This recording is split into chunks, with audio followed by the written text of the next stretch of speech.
حضرت ابن عباس فرماتے ہیں رضی اللہ تعالیٰ عنہ، کنت خلف النبی یوما صلی اللہ علیہ وسلم، ایک دن میں حضور کے پیچھے تھا۔ اب پیچھے ہونے سے کیا مراد ہے؟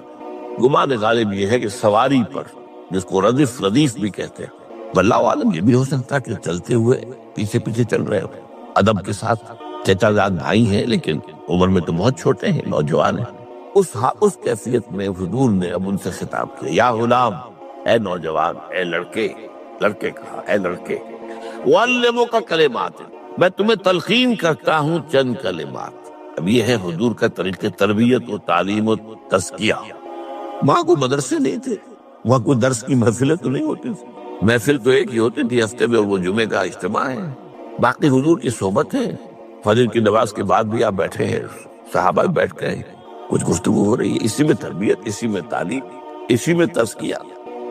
وہ علیحدہ ذکر کے حلقے جو ہے وہ ضربے مارنے کے لیے یہ تو نہیں تھے، یہ تو بات کی ایجاد ہے، میں تو سب مانتے ہیں کہ یہ بات کی ایجاد ہے، یہ مصنوع چیزیں نہیں۔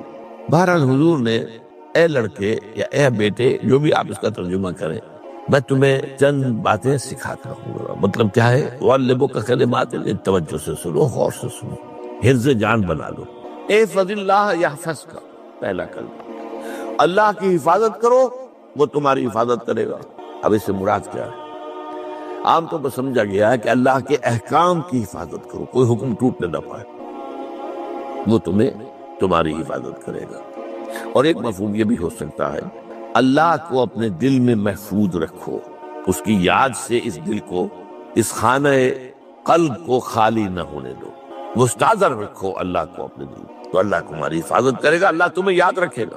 اور حدیث قدسی میں یہ الفاظ آئے، میرا بندہ جب مجھے اپنے دل میں یاد کرتا ہے، میں بھی اسے اپنے دل میں یاد کرتا ہوں۔ جب میرا بندہ کسی محفل میں میرا ذکر کرتا ہے، میں اس سے کہیں بہتر محفل میں اس کا ذکر کرتا ہوں۔ اللہ کی محفل تو ملائے اعلیٰ کی ہے، ملائکہ مقربین کی ہے۔ وہ جو امیر خسرو کا شعر ہے، وہ پتہ نہیں کس کیفیت میں انہوں نے کہا ہے، خدا خود میر محفل بود اندر لا مکان خسرو، محمد شمع محفل بود شب جائے کہ من بودم۔ اے خسرو، رات میں جہاں تھا، وہ رات کوئی کیفیت تھی جو گزری ہے، وہ ایک لا مکان کی محفل تھی۔ اب مکان نہیں ہے، لا مکان ہے، مادی نہیں ہے وہ۔ اس کی محفل میں میر محفل اللہ تھا، اور شمع محفل محمد تھے صلی اللہ علیہ وسلم۔ خدا خود میر محفل بود اندر لا مکان خسرو، محمد شمع محفل بود شب جائے کہ من بودم۔ بہرحال اللہ کو تم اپنے دل میں مستحضر رکھو، اللہ تعالیٰ تمہیں بھی یاد رکھے گا۔ دوبارہ فرمایا، احفظ اللہ تجدہ امامہ تجاہک، اللہ کو یاد رکھو تو اپنے سامنے موجود پاؤ گے۔ جب چاہو دعا کرو، وہ جو کہا ہے کہ دل میں ہے، جب چاہو مخاطب ہو جاؤ۔ دل کے آئینے میں ہے تصویر یار، جب ذرا گردن چکائی دیکھ لی، کہیں دور تو نہیں۔ نحن اقرب الیہ من حبل الورید، تمہارے دل میں اللہ ہے تو کہاں جا رہے ہو اس کو ڈھونڈنے کے لیے؟ اپنے دل میں۔ وہ جو بے دل نے کہا ہے، ستم است گر ہوست کشند کہ بسیر سر و سمندرا، تجھے ہنچا کم نہ دمیدہ در دل کشا بچمندرا۔ بڑے ستم کی بات ہے کہ تمہارا دل کہتا ہے چلو ذرا باغیچے میں چلو، پھولوں کی سیر کرو، یہ گلاب کا پھول ہے، یہ موتیا ہے، یہ شاید ستم است، بڑے ستم کی بات ہے۔ کیوں یہ ستم کیا ہو گیا اس میں؟ ستم است گر ہوست کشند، تمہاری خواہش تمہیں کھینچتی ہے کہ بسیر سرو سمندرا، سرو سمند، ذرا ان کی سیر کرنے کے لیے آؤ۔ تجھے غنچہ کم نظر، تو خود ایک غنچہ ہے، تو خود ایک پھول، اللہ کا بنایا ہوا اشرف المخلوقات۔ وہ اشرف المخلوقات سے بڑا کوئی پھول ہو سکتا ہے؟ تجھے غنچہ کم نہ دمیدہ در دل کشا، اپنے دل کا دروازہ کھولو، بچمن ترا، اس کے اندر جو چمن آباد ہے وہ کیا ہے؟ روح۔ دل مسکن ہے قلب، قلب مسکن ہے روح کا۔ تو احفظ اللہ تجدہ امامہ، یا تجاہک، اپنے سامنے موجود پاؤ گے۔ اذا سألت فاسأل اللہ، اب آ گیا وہ مرکزی مضمون۔ دیکھو، جب مانگو اللہ سے مانگو، غیر اللہ کے سامنے ہاتھ دراز کرو ہی مت۔ ایک حدیث میں آتا، یعنی حرام نہیں ہے، دنیاوی قواعد، اصول، قوانین کے تحت کسی سے مدد چاہنا، کوئی سوال کرنا حرام نہیں ہے، وہ تو میں نے کہا کہ اس پر اصرار آپ کریں گے تو اس میں بو پیدا ہو جائے گی، بدبو پیدا ہو جائے گی شرک کی، لیکن آپ اس سوال کریں، مدد لیں، اسی پر دنیا قائم ہے، ایک دوسرے کے ساتھ تعاون کے ساتھ۔ لیکن اونچا مقام کیا ہے؟ کسی سے سوال مت کرو سوائے اللہ، یہاں تک کہ جوتے باندھنے کا تسمہ تمہیں درکار ہے تو بھی کسی سے مت مانگو، اللہ سے مانگو۔ کیا پتہ اللہ کس کے دل میں ڈال دے اور وہ آ کے تمہیں تسمہ پیش کر دے۔ ہوتا ہے ایسا، بس اوقات ہوتا ہے۔ جو اللہ کے ساتھ لو لگا کر رکھنے والے ہیں ان کے تو ایسے واقعات ہوتے ہیں کہ دل میں ایک بات آئی اور اس کے بعد وہی بات جو ہے وہ کوئی شخص آ گیا، اس نے وہ بات پوری کر دی، کیونکہ لوگوں کے دل جو ہے وہ تو اللہ کی دو انگلیوں کے مابین چاہتا پھر دیتا۔ کیا پتہ اللہ کسی فرشتے کو انسانی شکل میں بھیج دے، کہتا ہے فرشتہ آتا ہے انسانی شکل میں آتا ہے، آپ کی تکلیف کو رفع کر دے، آپ کی ضرورت کو پورا کر دے۔ کسی سے مت، کسی اور سے مت۔ یہ ہے توحید کا لب لباب۔ یوں سمجھیے اسلام کی جڑ کیا ہے؟ ایمان۔ اسلام کا جو خارجی نظام عمل ہے، انفرادی اعمال ہو، اجتماعی ہو، ان سب کی روح رواں کیا ہے؟ ایمان۔ ایک بات ہو گئی۔ ایمان کا خلاصہ لب لباب کیا ہے؟ ایمان باللہ، جیسے ایمان بالآخرہ بھی ہے، ایمان بالملائکہ ہے، ایمان بالانبیاء ہے، ایمان بالرسل ہے، ایمان بالکتب ہے، ایمان بالقدر ہے، لیکن اصل ایمان، اسی لیے ایمان مجمل میں آپ کو معلوم ہے کسی اور چیز کا ذکر نہیں۔ آمنت باللہ کما ہوا باسمائہ وصفاتہ وقبلت جمیع احکامہ اقرار باللسان وتصدیق بالقلب۔ یہ ایمان مجمل ہے، اجمالی طور پر ایمان اس کا نام ہے، ہاں مفصل تفصیلی طور پر آمنت باللہ وملائکتہ وکتبہ ورسلہ والیوم الآخر والقدر خیرہ وشرہ من اللہ تعالی والبعث بعد الموت۔ تو اسلام کی جڑ ایمان، اور اسلام کا سارا جو نظام عمل ہے، چاہے انفرادی اعمال ہو چاہے اجتماعی، ان سب کی روح رواں ایمان، اور ایمان کا خلاصہ ایمان باللہ، اور ایمان باللہ کا اصل حاصل وہ ہے جو اس حدیث میں، اس کے دو ہیں تقاضے، عبادت صرف اسی کی، استعانت صرف اسی کی۔ اس لیے میں نے سورہ فاتحہ کا تذکرہ شروع میں کیا، یہ عبادت کا جوہر ہے، عبادت کا جو ہے یہ ایمان کا حاصل، عبادت صرف اس کی اور استعانت صرف اس سے۔ استعانت ہی میں سوال بھی آ گیا، یہ بھی مدد ہے، آپ کسی سے کچھ مدد مالی چاہ رہے ہیں یا کوئی اور مدد چاہتے ہیں، کسی کام میں مدد چاہتے ہیں، جیسے میں نے کہا تھا کہ سفارش کرانا چاہتے ہیں، بھی مدد ہے۔ وَإِذَا اسْتَعَنْتَ فَاسْتَعِنْ بِاللَّهِ، اور جب مدد مانگو صرف اللہ سے مانگو۔ اب وہ سارے الفاظ یاد کر لیے، استدعاء، استعانت، استغاثہ، یہ جو غوث اعظم سے استغاثہ کیا جاتا ہے یہ تو شرک ہے، استغاثہ اللہ سے، دعائی اللہ کا، اس اعتبار سے استمداد، استعانت، استدعاء، استغاثہ، یہ سب اللہ سے، صرف اللہ، عبادت صرف اللہ، ایاک نعبد، اور استعانت صرف اللہ سے۔ اذا سألت فاسأل اللہ واذا استعنت فاستعن باللہ واعلم۔ اب یہ جو آخری ٹکڑا آ رہا ہے، حدیث نمبر 4 تھی، وہ عبداللہ ابن مسعود رضی اللہ تعالیٰ عنہ، اس میں بھی مضمون جو آیا وہ یہاں پر دوبارہ آ رہا ہے۔ وعلم، اور اے میرے بیٹے، میرے بچے، اے عزیز، علم، جان لو، ان الامت لو اجتمعت علی ان ينفعوک بشیء، اگر سب لوگ جمع ہو کر چاہیں کہ تمہیں کسی شے کا نفع پہنچا دے، کوئی فائدہ پہنچا دے، لن ينفعوک الا بشیء قد کتبہ اللہ لک، نہیں پہنچا سکتے وہ تمہیں کوئی نفع مگر صرف وہی جو تمہارے لیے اللہ نے لکھ دی۔ پھر کیوں مانگو اس سے؟ یہ تو فعل عبث ہو گیا، بیکار بات ہوگی، ان کے ہاتھ میں کچھ ہے ہی نہیں۔ لہذا یہ جان لو، سب لوگ مل کر چاہیں کہ تمہیں کوئی نفع پہنچا دیں، نہیں پہنچا سکتے مگر وہی کچھ جو اللہ نے تمہارے لیے اگر لکھ دیا ہے تو مل جائے گا، ورنہ نہیں۔ آپ اندازہ کیجئے کہ جو شخص اس سطح پر آ جائے اس میں کتنا استغنا ہوگا، کسی کے سامنے پیشانی رگڑے گا، کسی کے سامنے ہاتھ پھیلائے گا، کسی کے سامنے اپنی عزت نفس کو ہتھیلی پر رکھ کر پیش کرے گا۔ تم نے سوال کیا تو عزت نفس تو تم نے اس کے سامنے پیش کر دی، اب وہ چاہے تو کچھ اس کا لحاظ کر لے، چاہے تو ٹھوکر مار دے تمہاری عزت نفس۔ یہ وہ مقام ہے جب مانگو صرف اللہ سے، جب مدد طلب کرو صرف اللہ سے، اور جان لو اگر تمام لوگ جمع ہو کر تمہیں کوئی فائدہ پہنچا ہو جائے، نہیں پہنچا سکتے، الا بشیء قد کتب اللہ لک وان اجتمعوا علی ان یضروک بشیء لم یضروک الا بشیء قد کتب اللہ علیہ، اور سب مل کر چاہے تمہیں کوئی نقصان پہنچا دے نہیں پہنچا سکتے مگر وہی کچھ جو اللہ نے تمہارے لیے لکھ دیا۔ اب بتائیے خوف کی جڑ کٹ جائے گی کہ نہیں؟ یہ جو ایمان جو ہے یہ خوف اور حزن دونوں سے نجات دلانے والی بات ہے۔ جو حقیقی مومن ہے وہ اللہ کا ولی ہے، حقیقی مومن وہ اللہ کا ولی ہے۔ اور الا ان اولیاء اللہ لا خوف علیہم ولا هم يحزنون، یہ اولیاء اللہ کو علیحدہ مخلوق نہیں ہے، کوئی ان کے سر پہ سینگ نہیں ہوتے، انسان ہی ہوتے ہیں، لیکن حقیقی معنی میں مومن اس ان اعتبارات سے جو آج ہم پڑھ رہے ہیں، ایمان اس درجے کا پہنچ گیا تو وہ اللہ کا ولی۔ اور لوگ کے لیے خوف کس بات کا؟ کس سے خوف کروں؟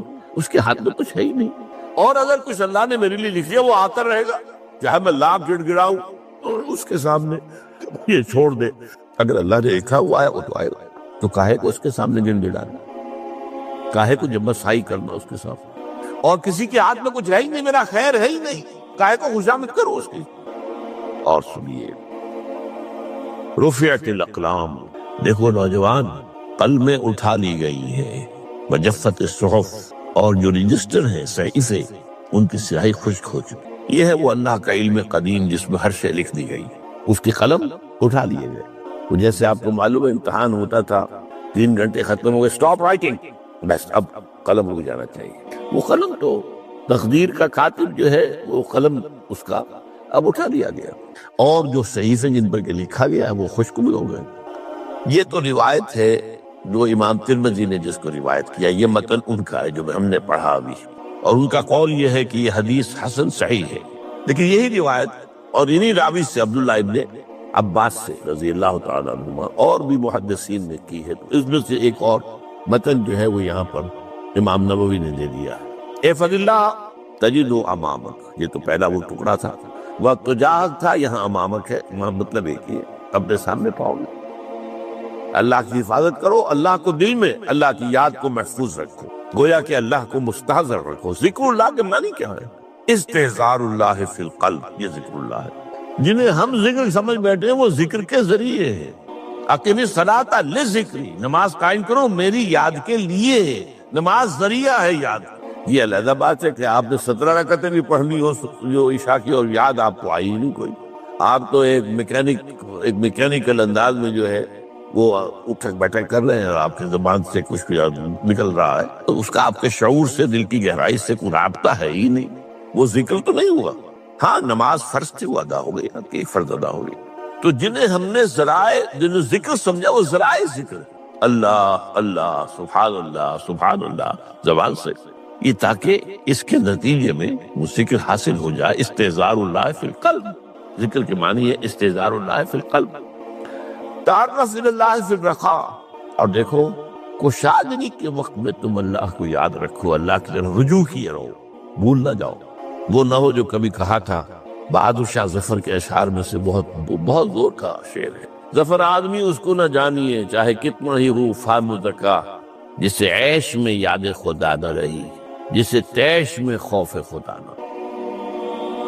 وہ ہے کشادگی کی حالت میں، جبکہ تمہارے لیے کشادگی ہے، اللہ کی طرف رجوع کیے رکھو۔ یعرف کا فی الشدہ، تو اللہ اپنی توجہ تم پر رکھے گا شدت کے وقت میں، جب تمہیں کوئی تکلیف، اس تکلیف کو تم پر آسان کر دے گا۔ تکلیف تو آنی ہے، وہ لکھی ہوئی ہے، وہ تو آئے گی، لیکن یہ کہ اللہ تعالیٰ اس کی شدت کو، ایک ہی چیز ہے جس کو ایک انسان بہت شدت کے ساتھ محسوس کر رہا ہے، دوسرا آدمی اتنا نہیں محسوس کر رہا ہے، احساس کا معاملہ ہوگا نا۔ وہ تو اصل میں اگر انسان کی نرز کٹی ہوئی ہے تو احساس ہوگا ہی نہیں، سرسی نہیں ہوگا۔ تو اس اعتبار سے اللہ تعالیٰ تمہارے لیے اس شدت کی کمی کر دے۔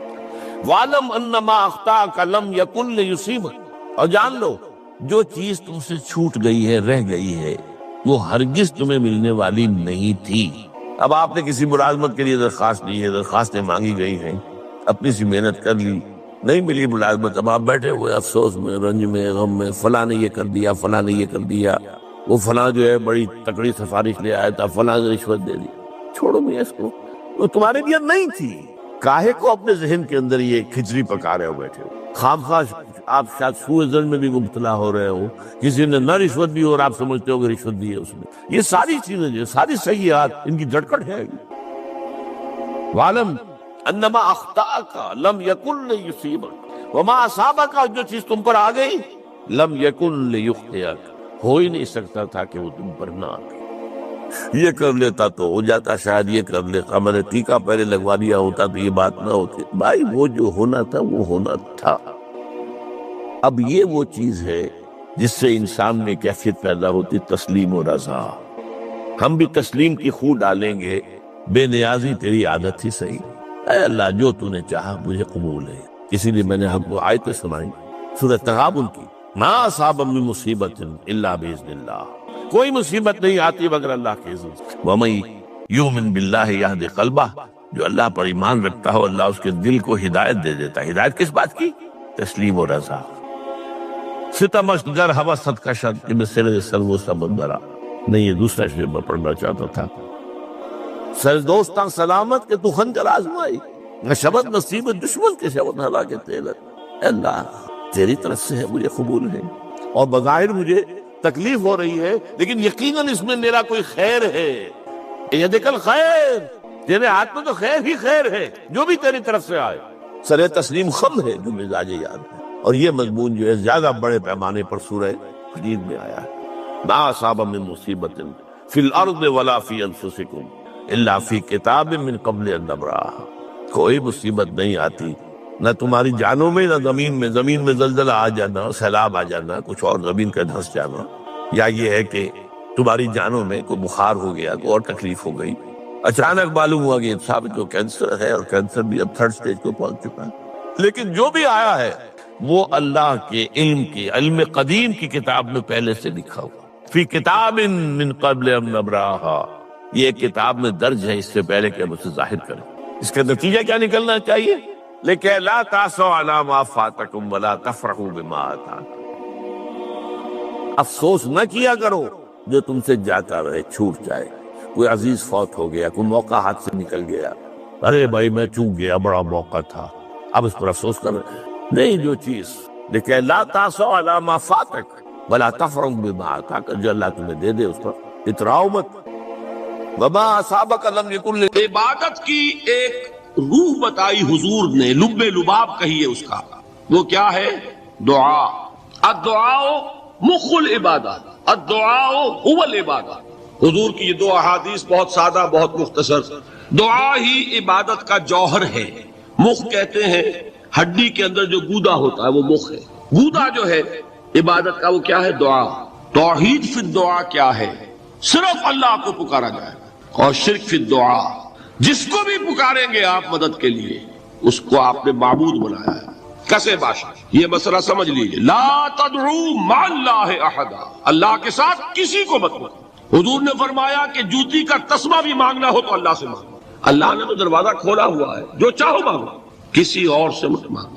دیکھیے ایک علمی مسئلے اور ہوتے ہیں، یہ جو روحانیات کا معاملہ ہے، عالم ارواح میں کیا صورت ہے، ارواح صرف کہیں اللہ کے پاس کسی کولڈ سٹوریج میں ہے یا اس کا اس دنیا سے بھی کوئی تعلق ہے، یہ علمی مسائل ہیں۔ فرض کیجئے اس وقت کوئی ارواح یہاں موجود ہو، فرض کیجئے، میں اس کا انکار نہیں کروں گا، ہو سکتا ہے کہ ہو سکتا ہے کوئی روحانیت والا شخص بتا بھی دے کہ ہاں فلاں کی روح موجود ہے، ہوگی بھائی، اسے نظر آتی ہوگی، ٹھیک ہے۔ یہ بھی ہو سکتا ہے کہ کوئی شیطان جن ہو اور وہ دھوکہ دے رہا ہو کہ میں فلاں کی روح ہوں، ہو سکتا ہے کہ نہیں؟ لیکن یہ بھی ہو سکتا ہے، وہ بھی ہو سکتا ہے، مجھے اس سے بحث نہیں۔ مجھے جس سے بحث ہے وہ یہ ہے کہ مجھے پکارنے کی اجازت نہیں ہے، ہوا کرے کسی کی روح موجود ہوا کرے، مجھے میرے رب کی اجازت نہیں ہے کہ میں اسے پکاروں۔ مدد مانگوں گا اللہ سے، دعا کروں گا اللہ سے، استغاثہ کروں گا اللہ سے، تکلیف کے لیے دہائی دوں گا اللہ کی۔ اب اللہ جس سے چاہے کروا دے، کسی روح کو بھیج دے، کسی فرشتے کو بھیج دے، مجھے کیا ہے؟ مجھے آم کھانے ہیں، پیڑ نہیں گننے۔ فلاں روح نے آگے کام کر دیا، کرے بھائی، میرا کام بننا چاہیے، اور فرشتہ آ گیا اس نے کام بنا دیا، کرے، مجھے کیا غرض ہے اس سے، میرا کام بننا چاہیے۔ میرا مسئلہ یہ ہے کہ مجھے پکارنا ہے صرف اللہ۔ اللہ کو اس کی بھی قدرت ہے کسی کو نہ بھیجے، نہ کسی روح کو بھیجے، نہ ملائکہ کو بھیجے، بغیر کسی کے جو چاہے کر دے۔ اللہ کا مرضی ہے، وہ چاہے کسی روح کو بھیج دے، کسی فرشتے کو بھیج دے، مجھے اس سے غرض ہی کوئی نہیں۔ مجھے تو اپنی تکلیف کا دور ہونا مطلوب ہے، اس کے لیے میں پکاروں گا، سمجھ رہے؟ دیکھیے میں سادہ ترین کر رہا ہوں مسئلہ، عبد القادر جیلانی کی روح یہاں ہے یا نہیں، حضور کی روح انور یہاں ہے یا نہیں، یہ تو علمی مسئلہ ہو گیا نا۔ یہ فرشتے یہاں ہے کہ نہیں؟ کوئی اختلاف ہے؟ میں پکار سکتا ہوں اسے کہ بھائی ذرا میرا کام کر دینا؟ یہ کروں گا تو شرک موجود ہے. کرامن کاتبین ہے کہ نہیں؟ موجود ہونا نہ ہونا یہ مسئلہ علمی. جو اصل میں شرک سے متعلق مسئلہ ہے وہ یہ ہے کہ پکارنے کی اجازت نہیں. دیکھیے حضور کی ایک حدیث ہے اور یہ ایک ہمارے لیے خوشخبری ہے. آج 8واں دن ہے آپ کو، آپ اپنی نیند کی قربانی دے رہے ہیں، آ رہے ہیں، سن رہے ہیں. یہ حدیث بھی سن لیجئے، بشارت والی حدیث ہے. مجتمع قوم فی بیت من بیوت اللہ، نہیں جمع ہوتے کچھ لوگ اللہ کے گھروں میں سے کسی گھر میں. اس کا مصداق اول تو مسجد ہوگی، لیکن تقریباً تمام محدثین نے مانا ہے کہ صرف مسجد تک محدود نہیں ہے، سب گھر اللہ کے ہیں. یہ جگہ کس کی ہے؟ تو عام ہے یہ چیز، لیکن مسجد کا ہوگا تو وہ مصداق اول ہو جائے گا. مجتمع قوم فی بیت من بیوت اللہ یتلون کتاب اللہ ویتدارسونہ بینہم. کام کیا کر رہے ہو کہ اللہ کی کتاب پڑھ رہے ہو، وہ سمجھ رہے ہو، سمجھا رہے ہو. تو کیا ہوتا ہے؟ الا نزلت علیہم السکینہ، ان پر اللہ کی طرف سے سکینت کا نزول ہوتا ہے. وغشیتہم الرحمہ، رحمت خداوندی انہیں ڈھانپ لیتی ہے. وحفتہم الملائکہ، فرشتے ان کے گرد گھیرا ڈال لیتے. وذکرہم اللہ فی من عندہ، اور اللہ ذکر کرتا ہے ان کا ملائکہ مقربین کی محفل میں. دیکھو تم کہتے تھے یہ انسان بڑا گھٹیا ہے، میرے وہ بندے اس وقت میرے گھر میں جمع ہے صرف میرے کلام کو سمجھنے کے لیے. اللہ فخر کرتا ہے، ذکر کرتا ہے اللہ. والذین آمنوا اشد حبا للہ، جو حقیقتاً مومن ہے، جو واقعتاً ایمان کا رمز آشنا ہو گیا ہے، وہ سب سے زیادہ محبت کرتا ہے اللہ کے ساتھ. یہ اشد حبا للہ، یہ عبادت کا وہ باطنی روح والا پہلو ہے. اب ذرا آئیے سورہ زمر سے آگے چلیے. سورہ مومن کی میں صرف ایک آیت کا حوالہ دوں گا، وہ یہاں پر تباہ شدہ نہیں ہے کیونکہ وہ میری گفتگو میں اس وقت اصل فوکس میں وہ پوائنٹ نہیں ہے، لیکن یہ کہ اس کو ضمن نوٹ کر لیجئے، کیونکہ حدیث میں آتا ہے کہ الدعاء مخ العبادہ، الدعاء هو العبادہ. دعا جو ہے وہ عبادت کا اصل جوہر، بلکہ اس سے بھی آگے بڑھ کر دعا ہی اصل عبادت. جس کو آپ پکارتے ہیں وہی آپ کا معبود ہے، جس کو آپ نے مشکل کشا سمجھا ہے وہی آپ کا معبود ہے، جس کو حاجت روا مانا ہے وہی آپ کا معبود ہے. یہ ہے وہ دعا کا پہلو. اس دعا کے ضمن میں اگرچہ قرآن مجید میں دوسرے مقامات پر لا تدعوا مع اللہ احدا، دیکھو اللہ کے سوا کسی اور کو مت پکارنا، اللہ کے ساتھ کسی اور کو شامل نہ کرنا، یہ شرک فی الدعا ہے. لیکن مضمون کی مناسبت دیکھیے کہ سورہ مومن کے جو سورہ زمر کے متصل بعد آتی ہے، اس میں ایک تو وہ آیا مبارکہ دعا کے موضوع پر، وہ اہم ترین آیت ہے قرآن مجید کی، اور جمعوں کے خطبوں میں آپ نے بارہا سنی ہوگی. قال ربکم ادعونی استجب لکم ان الذین یستکبرون عن عبادتی سیدخلون جہنم داخرین. تمہارے رب نے یہ فرمایا ہے پکارو مجھے، مانگو مجھ سے، میں تمہاری دعائیں قبول کروں گا. اور چونکہ دعا ہی عبادت ہے لہذا فرمایا وہ لوگ جو بربنائے استکبار میری عبادت اور مجھ سے مانگنے سے ابا کرتے ہیں انہیں ذلیل و خوار ہو کر جہنم کا ایندھن بننا پڑے. تو اللہ کو پکارو، اللہ سے مانگو. لیکن یہ کہ اس سورہ زمر کے ساتھ جو اس کا ربط و تعلق ہے وہ واضح ہوتا ہے آیات نمبر 65 اور 66 پر. یہ آیت نمبر 60 تھی جو ابھی میں نے آپ کو سنائی. آیت نمبر 65 ہے هو الحی لا الہ الا ہو فادعوہ مخلصین لہ الدین. دیکھیے وہی لفظ یہاں، وہ اللہ ہے، وہ زندہ جاوید ہستی کے جس کے سوا کوئی معبود نہیں، بس پکارو اسے، اس کے لیے اپنی اطاعت کو خالص کرتے تھے. اگر دعائیں کرتے رہو اور اخلاص فی الاطاعت نہیں ہے، دعائیں تمہارے منہ پر دے ماری جائیں. یہ دعا کوئی میکینیکل پروسیس نہیں ہے. یہ جو آج بہت سے لوگ سوال کرتے ہیں کیا وجہ ہے ہماری دعائیں قبول نہیں ہوتی، پہلے لوگوں کی دعائیں قبول ہوتی تھی. نبی اکرم صلی اللہ علیہ وسلم نے اس کی وضاحت کر دی. آپ نے نقشہ کھینچا کہ ایک شخص ہے جو بہت دور سے سفر کر کے حرمین پہنچا ہوا، ملتزم سے چمٹا ہوا ہے، یا جبل نور پر ڈھینگا مشتی کر کے اوپر پہنچا ہوا ہے، سب سے اوپر پہلوان قسم کا آدمی، اور اس نے ہاتھ اٹھائے ہوئے ہیں اور پکار رہا ہے اللہ. رجلا اشعث اکبر یطیل السفر، بڑا لمبا سفر کر کے آیا ہے، کپڑے غبار آلود ہیں، بال گردے سے اٹے ہوئے ہیں. یمد یدیہ الی السماء، اور اپنے دونوں ہاتھ آسمان کی طرف پھیلا رہا، یا رب یا رب. وَأَنَّا يُسْتَجَابُ لِذَلِكَ، اس شخص کی دعا کیسے قبول ہو؟ ومطعمہ حرام وملبسہ حرام وغذی بالحرام، حالانکہ اس کا کھایا ہوا حرام کا ہے، اس کا پہنا ہوا حرام کا ہے، اس کا جسم حرام سے بنا ہے، حرام غذا سے تلو تخش بنایا ہوا ہے، یہ چیز اس کی دعا کے لیے ایک حجاب بن گئی ہے۔ کیسے فَأَنَّىٰ يُسْتَجَابُ لِذَٰلِكَ، ایسے شخص کی دعا قبول ہو تو کیسے؟ آپ کو کتابیں ملیں گی، دعا کی قبولیت کے مقامات کون کون سے ہیں، دعا کی قبولیت کے اوقات کون کون سے ہیں، یہ ساری چیزیں جمع ہو گئی۔ اس سے زیادہ متبرک مقام کوئی، اس سے زیادہ مقدس مقام کوئی ہوگا؟ وہاں پر پہنچ کر بھی انسان دعائیں مانگ رہا اور دعائیں اس کے منہ پر دے ماری جا رہی۔ کیوں؟ کہ مخلصین لہ الدین، یہ شان ہے، یہ نہیں ہے تو دعا نہیں۔ ہاں یہ بات ذہن میں رکھیے کہ در توبہ جو ہے وہ واہ ہے، کھلا۔ آج توبہ کرے، وہی اٹھ کر توبہ کرے، پختہ عزم کرے کہ پروردگار آج سے اخلاص فی الدین کے ساتھ تیری بندگی کروں گا، جو کچھ ہو چکا ہے اس کو معاف فرما دے، آئندہ کے لیے ایک عزم مصمم کرتا ہوں، تو توبہ کا دروازہ کھلا ہے۔ معلوم یغرغر، جب تک کہ موت کے آثار شروع نہ ہو جائے توبہ کا دروازہ کھلا۔ بازا بازا ہرچ ہستی بازا، گر کافر و گبر و بت پرستی بازا، این درگاہ ماں درگاہ نومیدی نیست، 100 بار اگر توبہ شکستی بازا۔ توبہ کا دروازہ کھلا ہوا ہے، لیکن عزم مصمم کرو گے تو ابھی دعا قبول ہوگی۔ یہی سورہ بقرہ میں آیا ہے، اور رمضان کے ذکر کے بعد وَإِذَا سَأَلَكَ عِبَادِي عَنِّي فَإِنِّي قَرِيبٌ أُجِيبُ دَعْوَةَ الدَّاعِ إِذَا دَعَانِ فَلْيَسْتَجِيبُوا لِي وَلْيُؤْمِنُوا بِي لَعَلَّهُمْ يَرْشُدُونَ۔ میں کہا کرتا ہوں کہ یہ ون وے ٹریفک نہیں چل سکتا کہ تم ہم سے منوائے جاؤ، ہماری بھی تو مانو، جو ہم کہہ رہے ہیں اسے بھی تو سنو، ہماری پکار پر بھی تو لبیک کہو۔ یہ تو دو طرف معاملہ ہے۔ فَاذْكُرُونِي أَذْكُرْكُمْ، تم مجھے یاد رکھو میں تمہیں یاد رکھوں۔ ان تنصروا اللہ ینصرکم، اگر تم اللہ کی مدد کرو گے اللہ تمہاری مدد کرے۔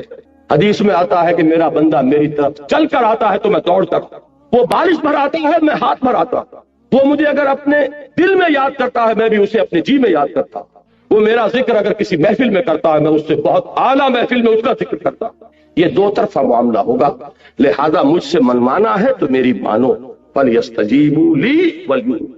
اب اسی دعا کے مادے سے ایک لفظ اور بنتا ہے دعوت۔ دیکھیے انفرادیت سے اب میں اجتماعیت کی طرف جا رہا ہوں۔ انفرادیت سے اجتماعیت کا جو پل ہے وہ دعوت ہے۔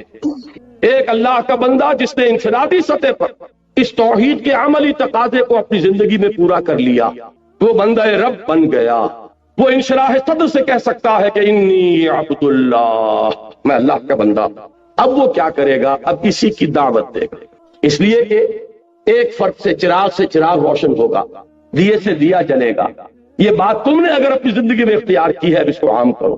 جس سے تم محبت کر رہے ہو اس کی محبت کی جوت جگاؤ دوسروں کے دلوں میں، جس کی اطاعت کو تم نے اپنے اوپر لازم کیا ہے اسی کی اطاعت کی طرف لوگوں کو بھی دعوت دو کہ اس کے سامنے جھکیں۔ یہ ہے مرکزی آیت سورہ حامیم سجدہ کی، وَمَنْ أَحْسَنُ قَوْلًا مِّمَّنْ دَعَا إِلَى اللَّهِ وَعَمِلَ صَالِحًا وَقَالَ إِنَّنِي مِنَ الْمُسْلِمِينَ۔ اس شخص سے بہتر بات اور کس کی ہوگی جو اللہ کی طرف بلائے اور اس کا اپنا عمل درست ہو۔ یہ نہیں ہے، یہ سورہ بقرہ میں یہودیوں کے بارے میں فرمایا گیا، أَتَأْمُرُونَ النَّاسَ بِالْبِرِّ وَتَنْسَوْنَ أَنفُسَكُمْ وَأَنْتُمْ تَتْلُونَ الْكِتَابَ فَلَا تَعْقِلُونَ۔ کیا تم لوگوں کو نیکی کی دعوت دیتے اور اپنے آپ کو بھول جاتے؟ ذرا حال ہے کہ تم کتاب پڑھ رہے ہو تو کیا تم عقل سے کام نہیں لیتے؟ یہ ان کا طرز عمل تھا جو بدقسمتی سے آج ہم نے بھی اپنایا۔ لیکن یہ کہ اصل میں دعوت کا مقام آتا ہی اس کے بعد ہے کہ خود اللہ کے بندے بنو، کہو کہ میں ہوں اللہ کا فرما بردار، اور اب لوگوں کو دعوت دو۔ وَمَنْ أَحْسَنُ قَوْلًا مِّمَّنْ دَعَا إِلَى اللَّهِ وَعَمِلَ صَالِحًا وَقَالَ إِنَّنِي مِنَ الْمُسْلِمِينَ۔ یہ ہے سورہ حامیم سجدہ کی مرکزی آیت۔ اب اس دعوت کا ہدف کیا ہے؟ یہ ہے میری گفتگو کا اہم ترین حصہ۔ اس دعوت کا ہدف کیا؟ کیا صرف کچھ نمازیں پڑھنے والوں کی تعداد زیادہ کر دینا؟ کیا صرف کچھ داڑھی والوں کی تعداد کا تناسب معاشرے میں بڑھا دینا؟ کیا شے؟ یقیناً جب اسلامی دعوت ہوگی تو اس سے یقیناً نماز پڑھنے والوں کی تعداد زیادہ ہوگی۔ جو بھی اس دعوت کو قبول کریں گے وہ اتباع سنت میں حضور صلی اللہ علیہ وسلم کی سنت کی پیروی کرتے ہوئے داڑھی رکھیں گے۔ لیکن کیا یہ اصل ہدف ہے؟ اس لیے کہ ہر کوشش کو آپ ایسس کرتے ہیں ہدف کے حوالے سے۔ ٹارگٹ کیا، جانا کہاں تھا، مقصود کیا ہے، منزل کیا ہے، اس کے اعتبار سے اسسمنٹ ہوگی کہ کچھ آگے بڑھے کہ نہیں بڑھے۔ وہ قدم ہمارا آگے بڑھ رہا ہے یا مارک ٹائم کر رہے ہیں ایک جگہ پر کھڑے ہوئے؟ حرکت تو ہے لیکن کوئی فاسٹ نہیں ہو رہا۔ یہ سارا اصل میں with reference to the goal، جو بھی آپ کا ہدف ہے۔ ہدف کیا ہے اس دعوت کا؟ وہ ہے جو سورہ شورى کی یہ آیات 13 تا 15 جو اس موضوع پر قرآن مجید کا ضربہ سلام ہے۔ شرع لکم من الدین، تمہارے لیے بھی مقرر کیا ہے دین میں سے یا دین کے بارے میں، یہ دونوں ترجمے ہو سکتے ہیں، لیکن نتیجے کے اعتبار سے کوئی فرق واقع نہیں ہوگا مفہوم میں۔ اب اتنا وقت نہیں ہے کہ میں ان کی باریکیوں میں جاؤں۔ کیا چیز مقرر کی ہے؟ وہی ما وصى به نوحا، جس کی وصیت کی تھی اللہ نے نوح کو، علی نبینا علیہ الصلوۃ والسلام، والذی اوحینا الیک، اور جو اے محمد ہم نے وحی کی ہے آپ کی جانب صلی اللہ علیہ وسلم، وما وصینا به ابراہیم وموسیٰ وعیسیٰ، اور جس کی ہم نے تاکید کی تھی ابراہیم کو اور موسیٰ کو اور عیسیٰ کو، علی نبینا علیہ الصلوۃ والسلام۔ اب وہ ہے کیا؟ ان اقیموا الدین ولا تتفرقوا فیہ، دین کو قائم کرو۔ یہ دین ایک اجتماعی نظام کی حیثیت سے پوری اجتماعی زندگی پر غالب ہے، اس لیے کہ انسان آپ کو معلوم ہے گریگوریس اینیمل ہے، متمدن حیوان ہے، مل جل کر رہتا ہے۔ تمدن نے بڑے ارتقائی مراحل طے کیے ہیں۔ کبھی انسان غاروں میں رہتا تھا تو کوئی اجتماعیت تھی ہی نہیں، انفرادیت ہی انفرادیت تھی۔ اس سے آگے ایک قبیلے کا نظام بنا تو کچھ نہ کچھ اجتماعیت آئی، اور دیکھیں نوٹ کریے جیسے جیسے اجتماعیت آئے گی انفرادیت کا دائرہ تنگ ہو جائے گا۔ آپ فلاں قبیلے کے ہیں، یہ اس کی رسم ہے، یہ اس کی ریت ہے، یہ اس کی روایت ہے، یہ اس کا شیخ ہے، اس کا کہنا ماننا پڑے گا، چاہے کسی جوان کا خون کھول رہا ہو، لیکن یہ کہ قبیلے کی روایت ہے، قبیلے کا نظم ہے، قبیلے کی قانون ہے، آپ کو پابندی کرنی پڑے گی۔ جہاں بھی نظام کی طرف پہلا قدم آیا ہے انفرادیت کا دائرہ سپرنا شروع۔ اب بعض شہر تو ایسے تھے جو ایک ہی قبیلہ ان میں آباد تھا، اس سے اگلا سٹیپ جو انسان نے لیا ہے اجتماعیت کی طرف، چند قبیلوں نے مل جل کر ایک شہر میں رہنا شروع کیا۔ اس سے وہ چیز وجود میں آئی جسے آپ شہری ریاست کہتے ہیں، سٹی اسٹیٹ۔ اس لیے کہ جب چند قبیلے رہیں گے تو ایک تو ان کا اپنا اپنا یونٹ ہے، ان کے اپنے رسوم ہیں، رواجات ہیں، ان کی اپنی روایات ہیں، لیکن یہ کہ جو انٹر ایکشن ہوگا ان کے مابین، اس کے لیے کچھ نہ کچھ طے کرنا پڑے گا، کچھ نہ کچھ اصول ہوں گے، وہ لکھے ہوئے ہوں یا نہ ہو، اس سے کوئی فرق واقع نہیں ہوگا، لیکن کچھ نہ کچھ ایک دستور جو ہے وہ بالکل ایک ابتدائی اور پریمیٹیو فارم میں وہ پیدا ہو جائے گا، جبکہ دو قبیلے ایک جگہ۔ میں مثال دے دوں آپ کو، حضور صلی اللہ علیہ وسلم کی سیرت میں ہمیں یہ دونوں چیزیں ایک وقت نظر آتی ہیں، اس لیے کہ مکہ ایک قبیلے کا شہر تھا، وہاں صرف قرشی رہ سکتا تھا، یا قرشی یا قرشی کا غلام یا قرشی کا حلیف، کسی کی امان میں آپ آ گئے تو آپ رہ سکتے، تیسرا چوتھا کوئی کسی کیٹیگری کا آدمی وہاں نہیں رہ سکتا۔ وہ تھا ایک قبیلے کا شہر۔ تمدن کے اعتبار سے یہ زیادہ پریمیٹیو تھا۔ مدینہ منورہ 5 قبیلوں کا شہر تھا، تمدن کے اعتبار سے ایک سٹیپ فارورڈ، اس لیے کہ 3 قبیلے یہود کے آباد تھے، بنو نذیر، بنو قینقاع، بنو قریظہ، اور 2 تھے اصل عرب قبائل جو یمن سے آ کر آباد ہوئے، اوس اور خزرج۔